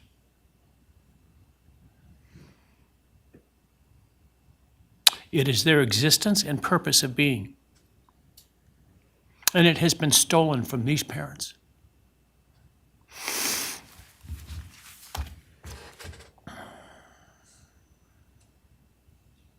None of us have experienced the loss these victims have in the unspeakable way that they have. And therefore, none of us can, nor should we, question the way in which they have handled their loss. Whether that be in private mourning, removed as far as possible from this media circus, or in front of a camera demanding retribution with the loudest megaphone. I've listened intently to the stories and pain that have been shared today, with great awe at the courage and resilience of the surviving family members of those wonderful children. I've listened also to the surviving roommates, both in person and through their friends. And I can't think of how, frankly, courageous they have been despite the hell that they have faced by uncaring people who have come up with all kinds of crazy theories about two kids simply being kids.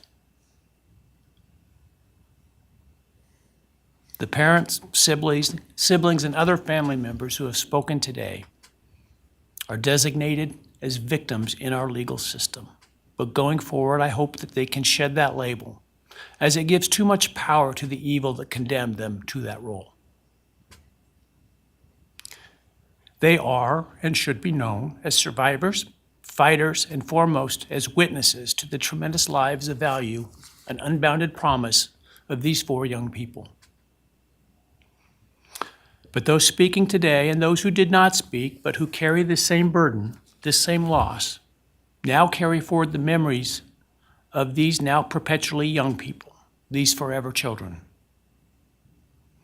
These survivors carry the responsibility of ensuring that the voices of these children, Maddie, Kaylee, Xana, and Ethan, are never forgotten, and the positive impacts that they have had on so many lives are never minimized, and that the love they shared, the light that they shined onto others is forever celebrated. As we sit here today, this case is ending, and we are now certain who committed these unspeakable acts of evil, but we don't know, and what we may never know is why. I share the desire expressed by others to understand the why. But upon reflection, it seems to me, and this is just my own opinion, that by continuing to focus on why, we continue to give Mr. Kohberger relevance. We give him agency and we give him power. The need to know what is inherently not understandable makes us dependent upon the defendant to provide us with a reason, and that gives him the spotlight, the attention, and the power he appears to crave. Yet even if I could force him to speak, which legally I cannot, how could anyone ever be assured that what he speaks is the truth? Do we really believe, after all of this, he's capable of speaking the truth or of giving up something of himself to help the very people whose lives he destroyed? Rather, I suspect the so-called reason would be dished out in enticing, self-serving, and aggrandizing, untruthful bits, leaving people wanting more information, more insight, and thus enhancing even further the power he seeks to hold. Even if we could get truthful insight into his why, I suspect it would not in any way quench one's thirst for actually understanding why in the first instance. Because there is no reason for these crimes that could approach anything resembling rationality. No conceivable reason could make any sense. And in the end, the more we struggle to seek explanation for the unexplainable, the more we try to extract a reason, the more power and control we give to him. In my view, the time has now come to end Mr. Kohberger's 15 minutes of fame. It's time that he be consigned to the ignominy and isolation of perpetual incarceration. I know there has been concern about him collaborating on books or movies or other media projects, and I truly hope that someone does not stoop to affording him this spotlight that he desires in the name of clicks, royalties, or profits. While criminal behavioralists should study him away from the spotlight in an attempt to prevent other would-be killers from acting on their worst impulses, There should be no need for that to spill over into the public eye. The great Idaho jurist Edward Lodge was known for trying to find something positive about every person he ever sentenced. And with over a half a century as a trial judge, that was a lot of people. This was often challenging, and I recall in one case he said that the best he could come up with was the defendant had good penmanship. Truth be told, I'm unable to come up with anything redeeming about Mr. Kohberger because his grotesque acts of evil have buried and hidden anything that might have been good or intrinsically human about him. His actions have made him the worst of the worst. Even in pleading guilty, he is giving nothing hinting of remorse or redemption, nothing suggesting even a recognition or understanding, let alone regret for the pain that he has caused. And therefore I will not attempt to speak about him further, other than to simply sentence him so that he is forever removed from civilized society. And accordingly, based upon his conduct and based upon the record before this court, recognizing the standards that govern this court's sentencing decisions as set forth in State v. Toohill, I hereby sentence Mr. Kohberger as follows. On count 1, burglary, 10 years fixed, 0 years indeterminate. I also impose a fine of $50,000. Count 2, first-degree murder of Madison Mogan. I sentence the defendant to a fixed term of life imprisonment without the possibility of parole, a fine of $50,000, and a civil penalty of $5,000 payable to the family of the victim. On count 3, for first-degree murder of Kaylee Gonzalez, I sentence the defendant to a fixed term of life imprisonment without the possibility of parole, a fine of $50,000, and a civil penalty of $5,000 payable to the victim of the family, or to the family of the victim, pardon me. On count 4, for the first-degree murder of Xana Kernodle, I sentence the defendant to a fixed term of life imprisonment without the possibility of parole, a fine of $50,000, and a civil penalty of $5,000 payable to the family of the victim. On count 5, for the first-degree murder of Ethan Chapin, I sentence the defendant to a fixed term of life imprisonment without the possibility of parole, a fine of $50,000, and a civil penalty of $5,000 payable to the family of the victim. The sentences on counts 1, 2, 3, 4, and 5 shall run consecutively to one another. Restitution will be left open for 60 days. Defendant will be required to submit a DNA sample and a right thumbprint impression to the Department of Corrections and comply with the DNA Database Act. I remand the defendant to the custody of the Idaho State Board of Corrections for to be imprisoned in an appropriate facility in execution of the sentence where he will remain until he dies. Though you have waived your right to appeal, you do have a right to file a notice of appeal, and any such appeal must be filed within 42 days of the date of the written judgment, which will be entered shortly hereafter. Though the appeal, you should be aware, may be deemed a violation of the plea agreement, and so I certainly suggest you discuss that with counsel if that is your desire. I ask the media and public present to allow the families to be escorted out first before they leave. Again, thank you to everyone for your stories today. I am strengthened by them, and I am encouraged by your humanity and strength, and God bless you. We're adjourned.